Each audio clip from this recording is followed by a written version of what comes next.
சலேவை சந்திக்க அனுமதி கோரி ஷானிக்கு கடிதம் என்பதாக தமிழன் பத்திரிகை அந்த செய்திக்கு தலைப்பெற்றுவதை நாங்கள் காணக்கூடியதாக இருக்கிறது.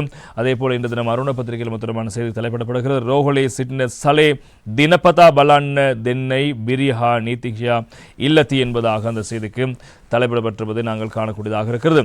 கொழும்பு தேசிய வைத்தியசாலையில் சிகிச்சை பெற்று வரும் அரசு புலனாய்வு பிரிவின் முன்னாள் பணிப்பாளரான சுரேஷ் சலேவை தினமும் சந்திக்க அனுமதி வழங்குமாறு கோரி அவரது மனைவி மற்றும் சட்டத்தரணி ஆகியோர் குற்றப்புலனாய்வு திணைக்களத்தின் பணிப்பாளர் ஷானி அபேசேகரவிடம் கோரிக்கை விடுத்திருக்கிறார்கள்.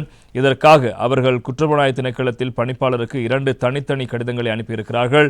2019 ஆண்டு உயிர்த்த ஞாயிறு தின தாக்குதல் சம்பவம் தொடர்பான விசாரணைகளின் அடிப்படையில் தடுப்பு காவலில் வைக்கப்பட்டுள்ள அரசு புலனாய்வு சேவையின் முன்னாள் பணிப்பாளரும் ஓய்வு பெற்ற மேஜனருமான சுரேஷ் சலே தற்போது குற்றப்புலனாய்வு திணைக்களத்தின் காவலிலிருந்து தொடர்ந்தும் கொழும்பு தேசிய வைத்தியசாலையில் சிகிச்சை பெற்று வருகிறார். நிலையில்தான் அவருடைய மனைவியும் சட்டத்தரணியும் அவரை வைத்தியசாலையில் தினமும் பார்ப்பதற்கு எங்களுக்கு அனுமதி வேண்டும் என்பதாக இந்த கோரிக்கை முன்வைத்திருப்பதாக அந்த செய்தியும் பிரதானமாக இருப்பதற்கான